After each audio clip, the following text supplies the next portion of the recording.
Hello students, मैं science की teacher आपकी चैप्टर 8 का पार्ट 2 लेकर आई हूँ आज आपके लिए। स्टार्ट करते हैं पहली स्लाइड से। बेटे, फर्स्ट पार्ट में मैंने आपको सेल के बारे में बताया था उस दिन, ठीक है? तो ये वाली स्लाइड में आप सबसे पहले देखो कि कोई भी लिविंग ऑर्गेनिज्म है, मान लो हम ह्यूमन बीइंग ही लेते हैं, अगर हम इसको ध्यान से देखें तो ये कितने सारे ऑर्गन सिस्टम्स को लेकर बना है। डाइजेस्टिव सिस्टम है, रेस्पिरेटरी सिस्टम है, रिप्रोडक्टिव सिस्टम है, ठीक है ना? अब ये वाला ऑर्गन सिस्टम कितने ऑर्गन्स को लेके बना है, ठीक है?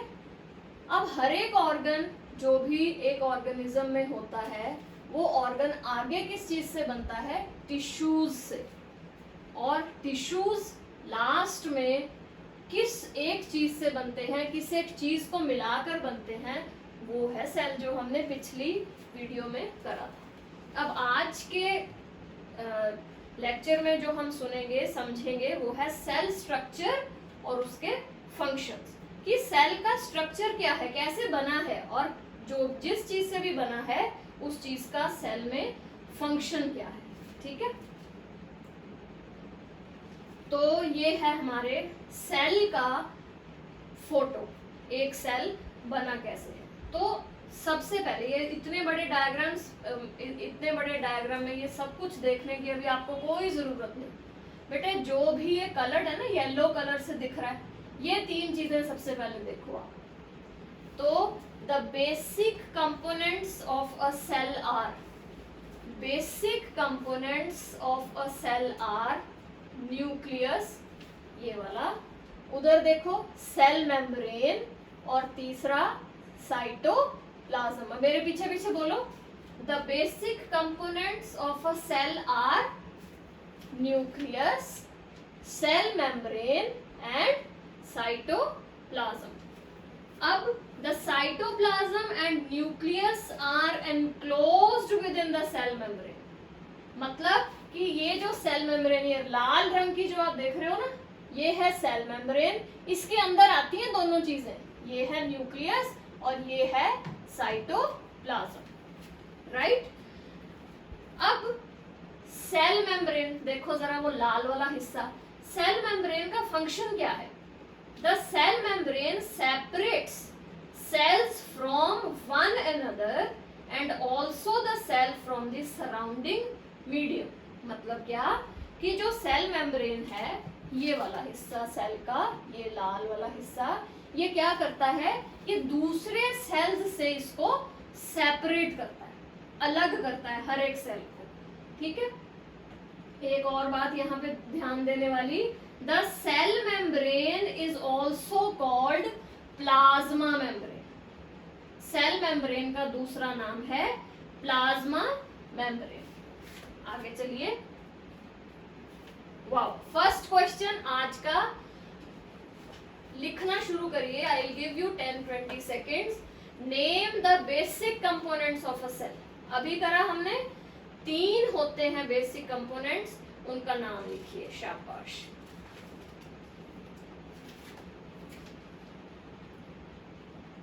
साथ ही सेकेंड क्वेश्चन अभी बताया था मैंने, what is the other name of cell membrane? Cell membrane का दूसरा नाम क्या है?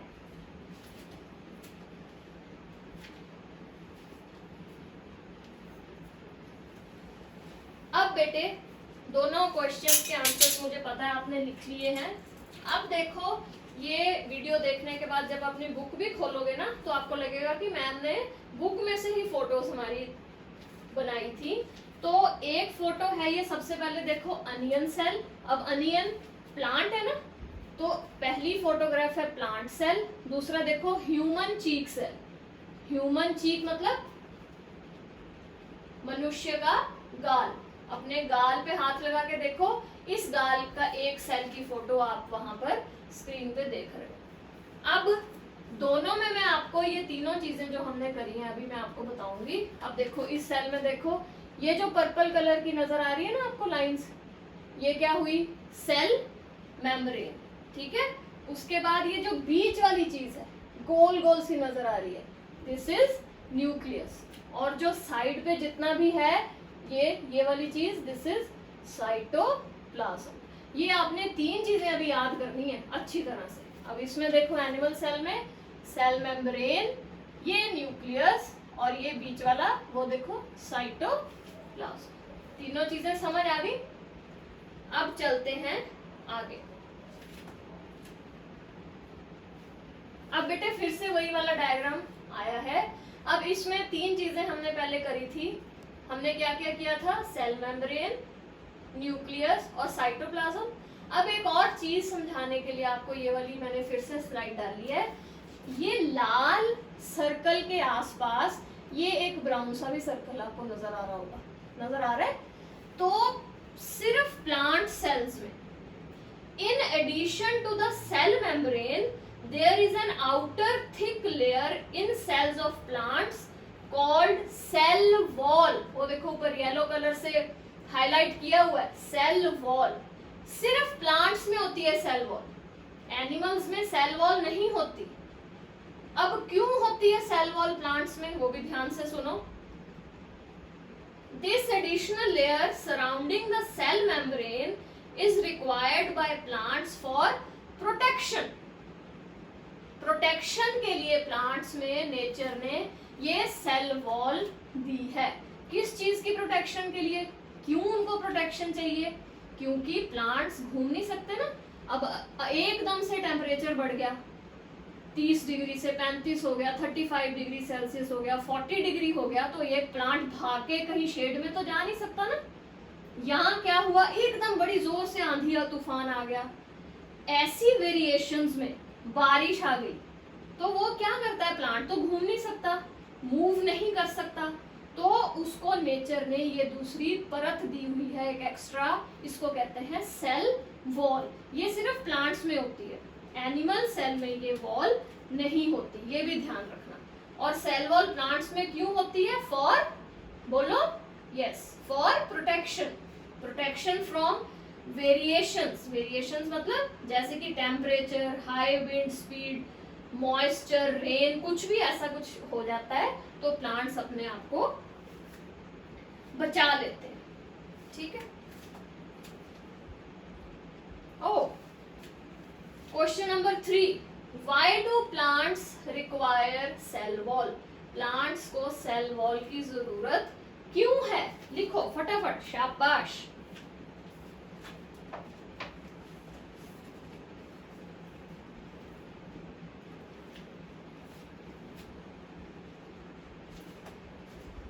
अब ये क्वेश्चन आया है, नेम 2 ऑर्गेनेलिज। ये अभी अगली स्लाइड में आपको समझाऊंगी, फिर से लिखेंगे, अभी नहीं।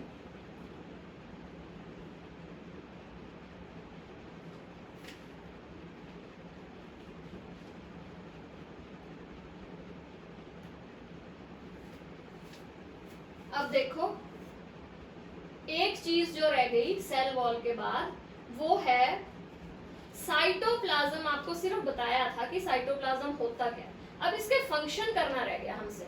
ठीक है? अब देख लो, आपको क्वेश्चन पहले पता लग गया है, अब आंसर इसका मैं आपको अब बताऊंगी। अब ये वाला क्वेश्चन तो हर एक का ठीक होना चाहिए। नेम 2 ऑर्गेनेलिज आ गया था ना पहले, आपने देखा था। अब सुनो जरा होता क्या है।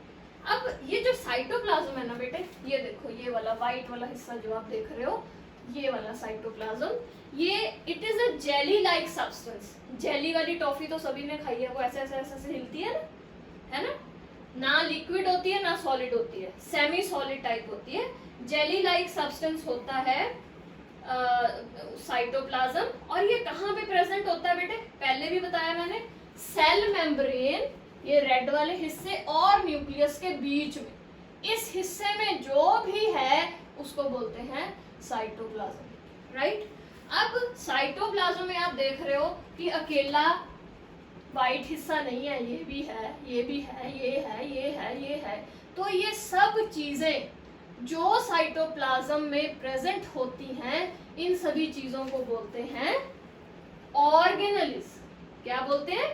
ऑर्गेनेलिज। एग्जाम्पल देखो, क्लोरोप्लास्ट, माइटोकॉन्ड्रिया, फिर वो रफ ईयर, इसको वो भी बोलते हैं राइजो, इसको बोलते हैं राइबोसोम्स, ये वाला, ये इसको राइबोसोम्स भी बोलते हैं। तो ये वाली सारी चीजें जो इस साइटोप्लाज्म में होती हैं प्रेजेंट, इन सभी चीजों को बोलते हैं ऑर्गेनेल्स। एक बार फिर बता रही हूँ ऑर्गेनेल्स के नाम, ये भी है एक, देखो, Golgi apparatus, Golgi apparatus, vacuoles, chloroplast, mitochondria, rough ER या इसको राइबोसोम्स भी बोलते हैं। ये सारी चीजें होती हैं ऑर्गेनेल्स। इनमें से आपने सिर्फ 2 ऑर्गेनेल्स लिखनी है, जो हमारा नेक्स्ट क्वेश्चन था। लिख लो तब तक जब तक क्वेश्चन आता है, शाबाश। ये नेम 2 ऑर्गेनेल्स। ऑर्गेनेल्स क्या होती हैं? जो साइटोप्लाज्म में जो साइटोप्लाज्म में प्रेजेंट होती है।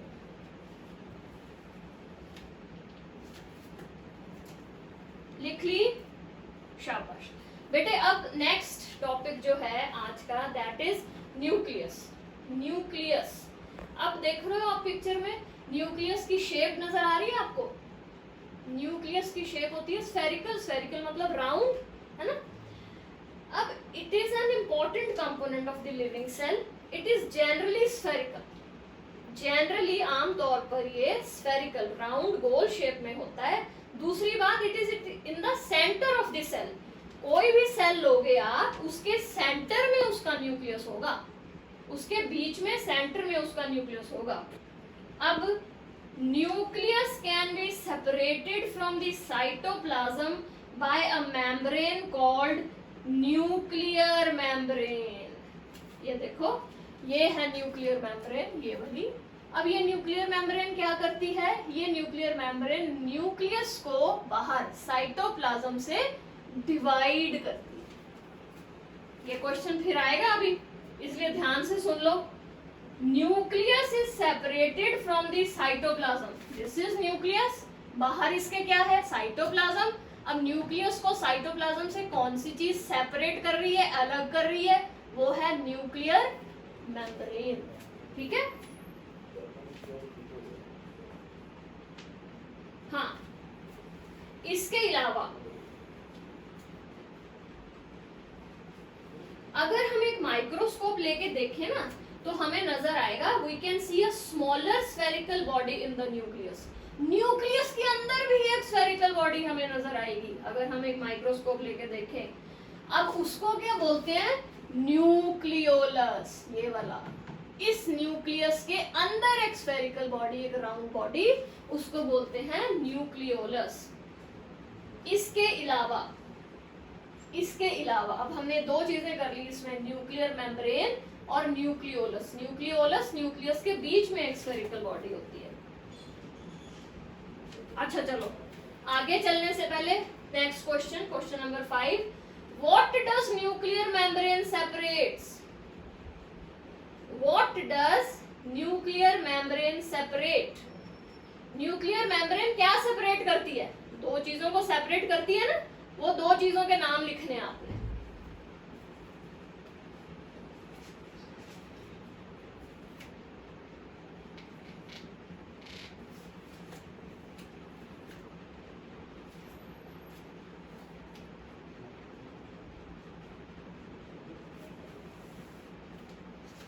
अब एक और चीज न्यूक्लियस के बारे में इंपॉर्टेंट चीज, वो क्या है कि nucleus in addition to its role in inheritance acts as a control centre of the activities of a cell. Nucleus जो है वो कंट्रोल सेंटर मानी जाती है। जितनी भी सेल की एक्टिविटीज हैं, सेल जो जो भी काम करता है, उसका अगर कोई कंट्रोल सेंटर है, कौन सी चीज उसको कंट्रोल करती है, तो वो है न्यूक्लियस। ठीक है? तो अब चलो आगे। Which is the control centre of a cell? Question number 6 है, which is the control centre of a cell? अब आप लिख सकते हो इसका आंसर, इसका आंसर लिखो।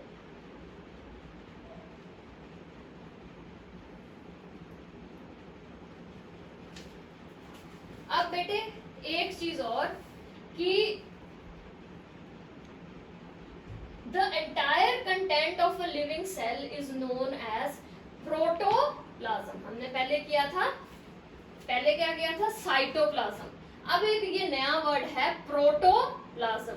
प्रोटोप्लाज्म क्या होता है? Protoplasm is called the living substance of a cell.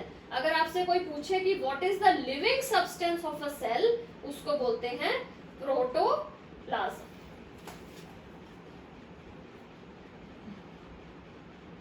Question number 7, the living substance of a cell is called, अभी बताया मैंने, वो आंसर लिखो।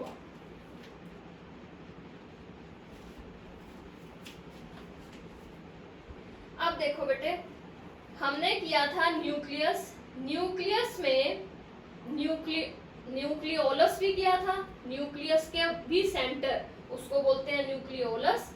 अब न्यूक्लियोलस के अलावा न्यूक्लियस में एक चीज और होती है। In addition nucleus contains thread like structures called chromosomes. Chromosomes में क्या होता है? They carry genes. ये देखो जिसकी फोटो आप देख रहे हो, क्रोमोसोम्स कैरी जीन्स। जीन्स क्या होती है? ये थ्रेड लाइक स्ट्रक्चर्स, ये जीन्स हैं क्या? they help in inheritance or transfer of characters from the parents to the offspring। Characters जो जाते हैं पेरेंट्स से बच्चों के बीच में, वो इन जीन्स के थ्रू जाते हैं। इसकी डिटेल में आपको अच्छी तरह 10th क्लास में कराऊंगी। अभी सिर्फ आपने ये याद रखना है कि न्यूक्लियोलस के अलावा न्यूक्लियस में एक और चीज होती है, क्रोमोसोम्स। क्रोमोसोम्स क्या कैरी करते हैं? जीन्स। ठीक है, बस। हाँ बेटे, अब ये भी आपकी बुक में एक इम्पॉर्टेंट चीज है कि दो तरह के सेल होते हैं, प्रोकारियोटिक और यूकारियोटिक सेल्स। फर्क क्या है दोनों में? ध्यान से सुनना अभी, ठीक है। The nucleus of the bacterial cell is not well organised. मैंने आपको जब पहली वीडियो दिखाई थी उसमें बताया था कि जो बैक्टीरिया होता है उसकी जो शेप होती है बाहर, सेल की शेप जो होती है वो ऑर्गेनाइज्ड नहीं होती। तो जो न्यूक्लियस है उस बैक्टीरियल सेल की, that is not well organised. किससे कंपेयर करें? अगर हम cell of the multicellular organism से, अगर हम मल्टी सेलुलर ऑर्गेनिजम्स और बैक्टीरियल सेल्स का कंपैरिजन करें तो हमें पता चलेगा कि जो बैक्टीरियल सेल है वो मल्टी सेलुलर सेल से, उसकी जो न्यूक्लियस है वो वेल ऑर्गेनाइज्ड नहीं होती। देयर क्यों नहीं होती? Because there is no nuclear membrane. अभी हमने पढ़ा था ना न्यूक्लियर मेम्ब्रेन, वो न्यूक्लियर मेम्ब्रेन इनमें होती ही नहीं। किनमें? इनमें, बैक्टीरिया में। इनमें न्यूक्लियर मेम्ब्रेन नहीं होती। इस वजह से the cells having nuclear material without nuclear membrane are termed as prokaryotic cells. ऐसे सेल्स जिसमें क्या नहीं होती? न्यूक्लियर मेम्ब्रेन नहीं होती, उन सेल्स को बोलते हैं प्रोकारियोटिक सेल्स। जैसे कि बैक्टीरिया एंड, दो हैं इसके examples, bacteria and blue green algae. Bacteria and blue green algae. दूसरी तरफ इसके अलावा the cells like onion cells and cheek cells, जिसकी फोटो हमने पहले देखी थी, having well organised nucleus with a nuclear membrane are called eukaryotic cells. ये वाले जिनमें न्यूक्लियर मेम्ब्रेन होती है उन सेल्स को बोलते हैं यूकारियोटिक सेल्स। और सभी ऑर्गेनिजम्स बैक्टीरिया और ब्लू एल्गी को छोड़ के, बैक्टीरिया और ब्लू एल्गी को छोड़ के जितने भी ऑर्गेनिजम्स हैं उन सभी में वो सभी यूकारियोटिक सेल्स की एग्जांपल्स हैं। प्रोकारियोटिक सेल की एग्जांपल्स क्या है? Bacteria and blue green algae. ये दोनों में फर्क है कि न्यूक्लियर मेम्ब्रेन इसमें नहीं होती, इसमें होती, बस। ठीक है। अब बेटे दो चीजें और हैं इंपॉर्टेंट हमारे सेल में।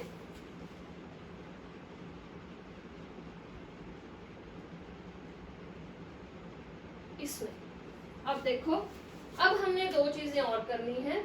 एक है जो आपके 8th क्लास की रिक्वायरमेंट है, दो चीजें और हैं उसमें, एक है वैक्यूल्स और दूसरा है प्लास्टिड्स।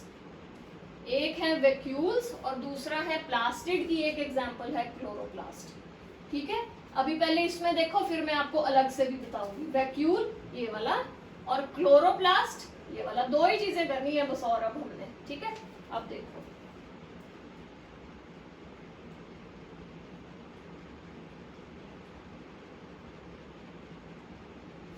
ये देखो वैक्यूल, पहले हमने यहां देखा है वैक्यूल, इतने बड़े प्लांट सेल में वैक्यूल इतना सा है। अब अकेले इसकी फोटो दिखा रही हूं मैं आपको, ये वाला वैक्यूल अकेले में कैसे दिखता है, ऐसे दिखता है। अब होता क्या है vacuole? Vacuole is the storage structure in the cell. अगर किसी चीज को स्टोर करके हमने रखना है तो उसके लिए हमें एक स्पेस चाहिए होती है ना, कि हम किस में डाल के रखें। तो वो जो स्पेस है वो कौन प्रोवाइड करता है? वो ये वैक्यूल प्रोवाइड करता है। ये याद कर लो, storage structure in a cell. और क्या स्टोर करता है वैक्यूल? स्टोर क्या करता है?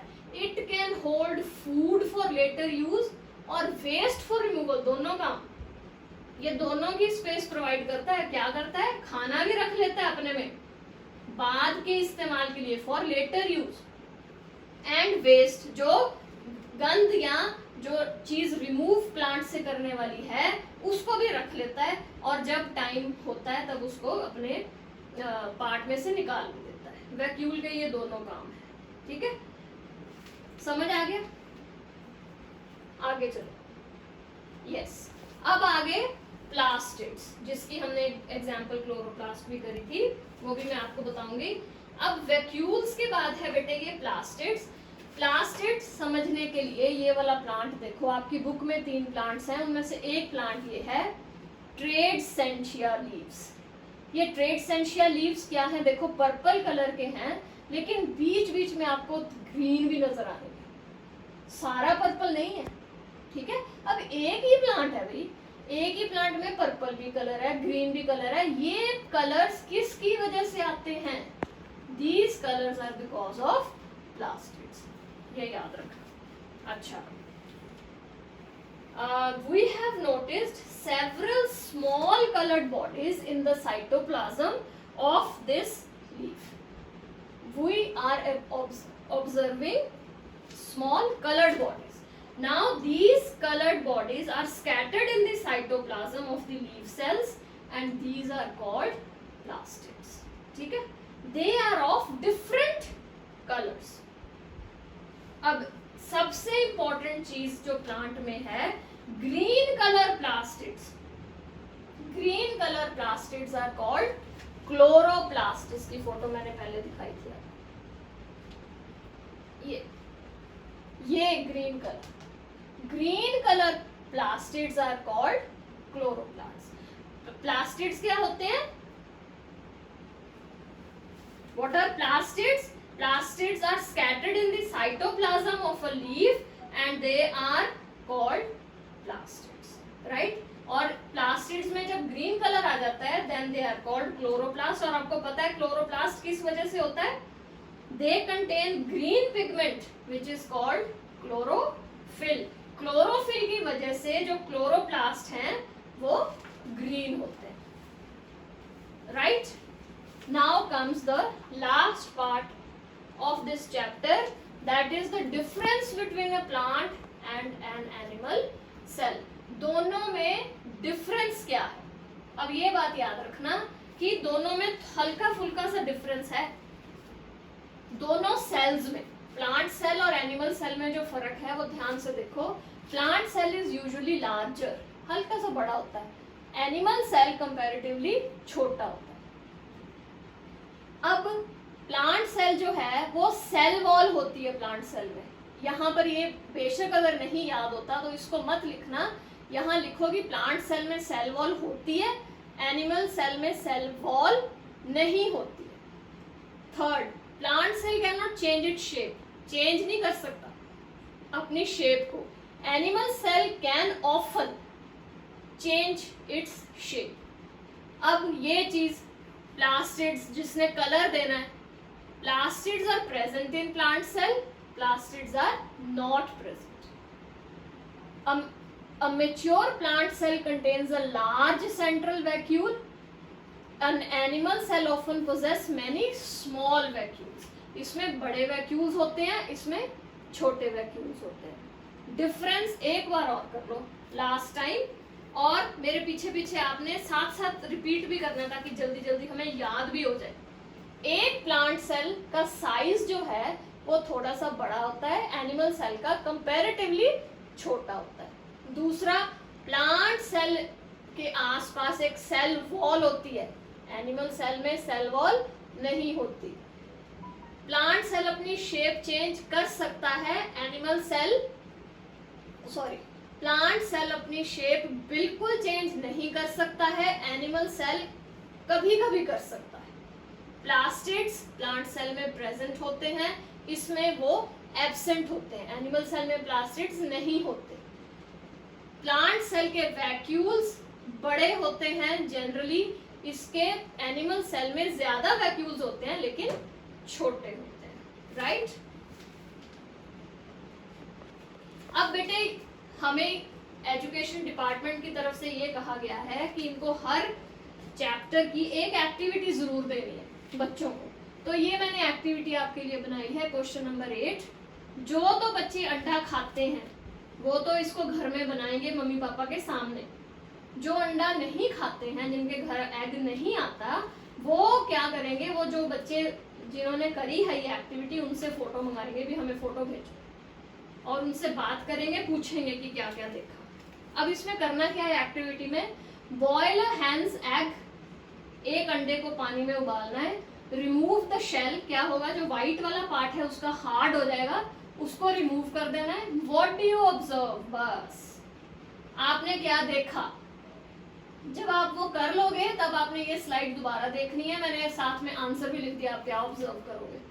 द येलो पार्ट इज योक, तो पीले वाला पार्ट है वो दिखेगा आपको, और वो क्या है, it is part of the single cell. वो सिंगल सेल का पार्ट है जो कि आप खुली आंखों से देख भी सकते हो. ठीक है? Now come the time of your marks. जितने जितने भी मार्क्स आएंगे मुझे अभी आपने ग्रुप में डालने हैं. आंसर्स मैं आपको बोल रही हूँ. Name the basic components of the cell. The basic components of a cell are cell membrane, cytoplasm and nucleus. What is the other name for cell membrane? The other name for cell membrane is plasma membrane. Why do plants require cell wall? Plants require cell wall for protection. अगर किसी ने लिखा है protection from temperature, high wind, rain, moisture, कुछ भी लिखा है, that is fine, पूरे नंबर है. Name 2 organelles. अब मैं ऑर्गेनेलिस बोल रही हूँ, आपने कोई भी 2 लिखी है वो ठीक है. माइटोकॉन्ड्रिया, गोल्जी बॉडीज या गोल्जी अपरेटस, राइबोसोम्स, कुछ भी लिखा है, 2 लिखे हैं, बिल्कुल ठीक है. नेक्स्ट था question number 5. What does nuclear membrane separates? A nuclear membrane separates nucleus from the cytoplasm. ठीक है? Question number 6. Which is the control center of a cell? The control center of a cell is nucleus. 7. Question number is a fill in the blank. The living substance of a cell is called protoplasm. इसकी कोई slide नहीं मिली मेरे को, इसलिए मैंने आपको सिर्फ ये एक फिल इन द ब्लैंक्स डाली है, लेकिन इंपॉर्टेंट है इसलिए डाली है. The living substance of a cell is called protoplasm. And 8th number पे सी एक्टिविटी, वो आपने सिर्फ करनी है, वो असाइनमेंट में यहाँ पे लिखना नहीं है. Right? Best of luck and send me your scores in the class group. Okay बेटा.